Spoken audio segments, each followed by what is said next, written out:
മഹാലക്ഷ്മി റബ്ടെക് എന്ന് പറയുന്ന ഈ ഒരു കമ്പനിയുടെ ജസ്റ്റ് ബേസിക് ഫണ്ട നോക്കിയതിന് ശേഷം ബാക്കി നമുക്ക് ഡീറ്റെയിൽസിലേക്ക് ചാർട്ട് അനാലിസിസിലേക്ക് നമുക്ക് കിടക്കാം. നമ്മളിതിൻ്റെ ബേസിക് ഫണ്ട നോക്കാൻ വേണ്ടി നമ്മൾ ഈ ഒരു വെബ്സൈറ്റിലേക്ക് വന്നപ്പോഴത്തേക്കും നമുക്കിവിടെ ബാക്കിയുള്ള ബീറ്റ അതുപോലെ തന്നെ പി ബി റേഷ്യോ ഇതെന്നൊക്കെ കാര്യങ്ങളൊക്കെ നിങ്ങൾക്ക് ഇവിടെ കാണാം, വ്യക്തമായിട്ട് ഇവിടെ കാണാം. അതുപോലെ തന്നെ കഴിഞ്ഞ ഒരു വർഷത്തെ ഈ ഒരു സ്റ്റോക്കിൻ്റെ പ്രൈസിലുണ്ടായിരിക്കുന്ന ചേഞ്ചസ് ആണ് ഇവിടെ കാണിക്കുന്നത്. ഇത് കഴിഞ്ഞ് ഒരു വർഷമായിട്ട് 57%, ഇയർ ടു ഡേറ്റ് 32%, 6 മാസമായിട്ട് 33%, 3 മാസമായിട്ട് 62%, ഒരു വീക്കിൽ 83%. ഈ 83% എന്ന് കാണിക്കുന്നതിനകത്ത് എനിക്ക് ചെറിയൊരു അഭിപ്രായ വ്യത്യാസമുണ്ട്. ഞാനത് നിങ്ങൾക്ക് ചാർട്ടിൽ കാണിച്ചു കഴിയുമ്പം ഞാനത് വ്യക്തമായിട്ട് ഒന്നുകൂടെ അത് പറഞ്ഞു തരാം. പക്ഷേ ഈ ഒരു കാണിച്ചിരിക്കുന്നതിനകത്ത് എനിക്ക് ചെറിയൊരു അഭിപ്രായ വ്യത്യാസം. ഓക്കെ, ഞാനത് കാണിക്കാം.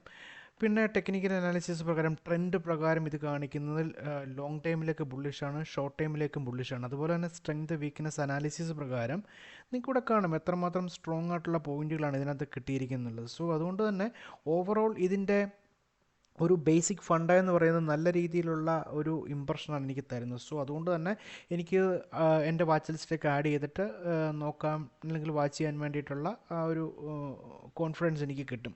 അതുകൊണ്ട് തന്നെ ക്വാളിറ്റി അനാലിസിസിലാണെങ്കിലും ഫണ്ടമെൻ്റൽ അല്ലെങ്കിൽ ഫിനാൻഷ്യലി നല്ല രീതിയിലുള്ള സ്റ്റോക്കാണെന്ന് തന്നെ കാണിക്കുന്നത്. അതുപോലെ വാല്യുവേഷൻ പ്രകാരമാണെങ്കിലും അല്പം എക്സ്പെൻസീവാണ്, പക്ഷേ കുഴപ്പമില്ല. 49 പോയിൻ്റാണ്, 50 ടു എബോ ഒക്കെയാണ് നല്ല രീതിയിലൊരു ഗ്രീൻ കളറിൽ കാണുന്നത്. 49 ആയതുകൊണ്ട് വലിയ മോശമെന്ന് പറയാൻ പറ്റില്ല, എന്നാൽ അല്പം എക്സ്പെൻസീവ് ആണ് താനും. പക്ഷേ ടെക്നിക്കൽ അനാലിസിസ് പ്രകാരം നല്ല ഒരു ബുള്ളിഷ് ട്രെൻഡിൽ നിൽക്കുന്ന ഒരു സ്റ്റോക്കായിട്ടാണ് കാണിക്കുന്നത്. സോ ഓവറോൾ നമ്മൾ ബേസിക് ഫണ്ട വെച്ച് നോക്കുകയാണെങ്കിൽ നല്ലൊരു ഇമ്പ്രഷൻ തന്നെയാണ് കിട്ടുന്നതെന്ന്, അല്ലെങ്കിൽ നിങ്ങൾക്കും അത് തന്നെയായിരിക്കും കിട്ടിയെന്ന് എനിക്ക് തോന്നുന്നത്. ഓക്കെ, എന്താണെങ്കിലും ഞാൻ ഈ പറഞ്ഞിരിക്കുന്ന ഒരു വീക്കിൽ 83% എന്നുള്ള ഈ ഒരു കാൽക്കുലേഷനിൽ, അല്ലെങ്കിൽ ഈ ഒരു കാണിച്ചിരിക്കുന്ന പെർസെൻറ്റേജിൽ എൻ്റെ അഭിപ്രായ വ്യത്യാസം ഞാൻ കാണിക്കും. എനിക്കറിയില്ല അതെന്താണ് ഇങ്ങനെ കാണിക്കുന്നുള്ളത്. ഞാൻ കാൽക്കുലേറ്റ് ചെയ്തില്ലെങ്കിൽ ഞാൻ നോക്കിയതിൻ്റെ പ്രശ്നമാണെന്ന് എനിക്കറിയില്ല. ഇതാണ് അതിൻ്റെ ചാർട്ട്, മഹാലക്ഷ്മി റബ്ടെക് എന്നുള്ള ചാർട്ട്. നിങ്ങളുടെ കൃത്യമായിട്ട് മനസ്സിലാകും. ഇന്നത്തെ ഇതിൻ്റെ വില ഇവിടെ കാണിക്കുന്നത് 311 രൂപയാണ്. ഓക്കെ, ഇവിടെ 310. ചെറിയ വേരിയേഷൻ എപ്പോഴും ഈ പറയുന്ന സിസ്റ്റം അപ്ഡേറ്റ് ആകാനുള്ളതിൻ്റെയൊക്കെ ചെറിയ വേരിയേഷൻ രണ്ട് സൈറ്റ് ആയതുകൊണ്ട് കാണിക്കും. പക്ഷേ ട്രേഡിംഗ് വ്യൂവിലായിരിക്കും ഒറിജിനൽ കാണിക്കുന്നതാണ് ഞാൻ വിശ്വസിക്കുന്നത്. ഞാനിപ്പോൾ ഈ വരച്ചിട്ടിരിക്കുന്ന ചാർട്ട് ഞാൻ കഴിഞ്ഞ ഒരു 3-4 ദിവസം മുന്നേ ഞാൻ ചെയ്തിട്ടതാണ്. എനിക്കൊന്ന് കഴിഞ്ഞ ഒരു മൺഡേ ട്യൂസ്ഡേ ആയിട്ട് ഞാൻ ചെയ്തതാണെന്ന് എനിക്ക് തോന്നുന്നു. കാരണം ഇത് ആ സമയത്ത് ഒരു ബുള്ളിഷ് ട്രെൻഡ്, കഴിഞ്ഞ തിങ്കളാഴ്ചയും ചൊവ്വാഴ്ചയായിട്ട് ബുള്ളിഷ് ട്രെൻഡ് കാണിച്ചുകൊണ്ട് എൻ്റെ ഒരു പേഴ്സണൽ അനാലിസിസിൻ്റെ ഭാഗമായിട്ട് ഞാൻ വരച്ചിട്ടുണ്ട്. പക്ഷേ ഇത്രയും വലിയ ഒരു വീക്ക്ലി ചാർട്ടിൽ ഇത്രയും വലിയൊരു ട്രെൻഡ് കിട്ടുമെന്ന് ഞാൻ പ്രതീക്ഷിച്ചില്ല. എന്താണെങ്കിലും എൻ്റെ സ്റ്റഡീസ് പ്രകാരം ഞാൻ കോൺഫിഡൻ്റ് ആണ്, അല്ലെങ്കിൽ സ്റ്റഡീസ് കറക്റ്റ് ആണെന്നുള്ള ഒരു വിശ്വാസം എനിക്കുണ്ട്. ഞാൻ മുമ്പേ കാണിച്ച ഇവിടെ ഈ പറഞ്ഞ 82% 1 വീക്കിൽ ഉള്ളതെന്ന് ഞാൻ പറഞ്ഞ അഭിപ്രായ വ്യത്യാസം ഞാനിവിടെ കൃത്യമായിട്ട് കാണിച്ചു തരാം. നിങ്ങൾക്കറിയാം ഇത് വീക്ക്ലി ചാർട്ടാണ്. ഞാൻ ഇതിൻ്റെ ഗ്രോത്ത് പെർസെൻറ്റേജ് കറക്റ്റ് എടുക്കാൻ പോകുന്നു. ഇതിൻ്റെ ഏറ്റവും താഴത്തേക്കുള്ള ആ ലൈനിൽ ഞാൻ ക്ലിക്ക് ചെയ്തതിന് ശേഷം ഞാൻ നേരെ ഇതിൻ്റെ ഏറ്റവും ടോപ്പിൽ, അതായത് ഇപ്പം നിൽക്കുന്ന ഏറ്റവും ടോപ്പിലേക്ക് വെച്ചപ്പോഴത്തേക്കും എനിക്ക് കൃത്യമായിട്ട് ഇവിടെ കാണാൻ പറ്റുന്നത് 98.95%, അതായത് അപ്രോക്സിമേറ്റ് 100%ഓളം ഇതിന് കഴിഞ്ഞ ഒരാഴ്ച കൊണ്ട് ഗ്രോത്ത് കിട്ടി എന്നുള്ളതാണ് ഞാൻ വിശ്വസിക്കുന്നത്. എൻ്റെ അനാലിസിസ് പ്രകാരം, അല്ലെങ്കിൽ ഞാൻ കാൽക്കുലേറ്റ് ചെയ്ത പ്രകാരം ഇങ്ങനെയാണ് കാണിക്കുന്നത്. ചിലപ്പോൾ ഒരു പക്ഷേ ഈ സൈറ്റിൽ അപ്ഡേറ്റ് ആകാനുള്ളതിൻ്റെ പ്രശ്നമായിരിക്കാം. എന്താണെങ്കിലും എനിക്ക് എൻ്റെ അഭിപ്രായ വ്യത്യാസമുണ്ടെന്ന് മാത്രമേ ഞാൻ പറഞ്ഞുള്ളൂ. ഓക്കെ, ഈ ഒരു സ്റ്റോക്ക് നിങ്ങൾക്ക് കണ്ടാലറിയാം, ഇതിൻ്റെ അന്നത്തെ ആ സമയത്തെ പ്രൈസ് എന്ന് പറയുന്നത് വെറും 150 രൂപ 55 രൂപ എന്ന റേഞ്ചിൽ നിന്നാണ് നേരെ ഇരട്ടിയായിട്ടാണ് ഇപ്പം വന്നിരിക്കുന്നത്. 310 വന്നിരിക്കുന്നത്.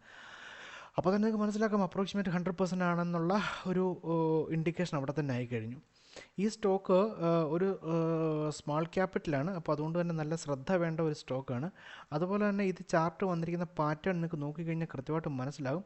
ഇത് ലിസ്റ്റ് ചെയ്ത സമയത്ത് ഇതുപോലെ തന്നെ പെട്ടെന്നൊരു ബുള്ളിഷ് ഒറ്റ ക്യാൻഡിലാണ്, വീക്കിലി ക്യാൻഡിലാണ് വന്നിരിക്കുന്നത്.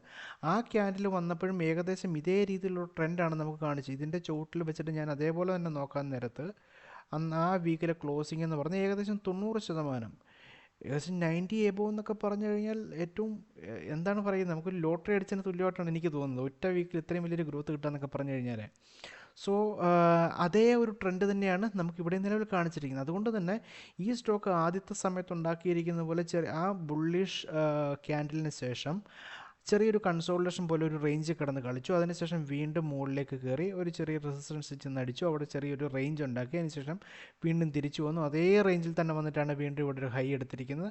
ആ റേഞ്ചിനെ ബ്രേക്ക് ചെയ്തിട്ടാണ് മുകളിൽ പോയിരിക്കുന്നത്. വിത്ത് നല്ല വോളിയത്തിലാണ് കയറിയിരിക്കുന്നത്. സോ അതുകൊണ്ട് തന്നെ എനിക്ക് തോന്നുന്നത് ഇപ്പം കയറിപ്പോകാനുള്ള ഒരു സാധ്യതയാണ് കൂടുതലും കാണിക്കുന്നത്.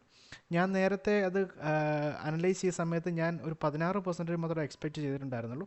ആ സ്ഥാനത്താണ് അപ്രോക്സിമേറ്റ് 100%ഓളം വന്നിരിക്കുന്നത്. സോ ഞാനതിൻ്റെ ജസ്റ്റ് വീക്ക്ലി ചാർട്ടും കാണിക്കുകയാണെങ്കിൽ നിങ്ങൾക്ക് മനസ്സിലാവും. ഞാൻ അന്ന് അനാലിസിസ് ചെയ്തത് കഴിഞ്ഞ 9-ാം തീയതി മൺഡേ ആണ് ഞാൻ ചെയ്തത്. കാരണം എന്താണെന്ന് വെച്ചാൽ നിങ്ങൾക്ക് ഇവിടെ കൃത്യമായിട്ട് നോക്കുമ്പോൾ മനസ്സിലാകാം.